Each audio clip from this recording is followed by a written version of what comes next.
GT 650 నడిపితే body pains వస్తాయా? Hi guys, welcome to day 45 of mini vlog. ఈ రోజు సండే కాబట్టి మార్నింగ్ జిమ్ కి పోయినా. ఇంట్లో ప్రీ వర్కౌట్ మీల్ ఏం తినలే, డైరెక్ట్ జిమ్ దగ్గరికి పోయి బ్లాక్ కాఫీ తాగిన. నేను జిమ్ కి 9:30కి పోయినా. సండే రోజు జిమ్ 10 కి క్లోజ్ చేస్తారు. ఈ రోజు ఆర్మ్స్ వర్కౌట్. ఫస్ట్ వార్మ్ చేసుకుని ట్రైసెప్ కి first variation rope push down కొట్టిన. సెకండ్ వేరియేషన్ రోప్ తోనే ఓవర్ హెడ్ ట్రైసెప్ ఎక్స్టెన్షన్ కొట్టిన. ఇంకా నెక్స్ట్ బైసెప్ ని ట్రైన్ చేసిన. ఫస్ట్ వేరియేషన్ డంబుల్ కల్ కొట్టిన.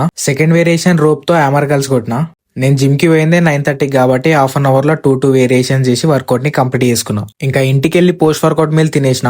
GT 650 లో షార్ట్ రైడ్స్ ఓకే గానీ లాంగ్ రైడ్స్ లో బ్యాక్ పెయిన్ కొంచెం వస్తుంది. ట్రాఫిక్ లో రిస్ట్ పెయిన్ కూడా కామన్. హెవీ క్లచ్ వల్ల వస్తుంది. హైవేలో స్మూత్ గా రైడ్ చేయొచ్చు. బైక్ రైడ్ చేసేటప్పుడు ఎక్కువ లీన్ అయ్యి నడపకండి, అప్పుడు కొంచెం బెటర్ గా రైడ్ చేయొచ్చు. చిన్న పని ఉంటే నేను మణికంఠగాడు బయటికి వెళ్ళాం.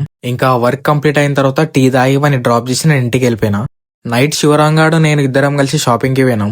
ఇంకా షాపింగ్ చేసి ఇంటికి వెళ్ళిపోయినా. ఈ రోజుకి ఇంతే. See you in the next mini vlog.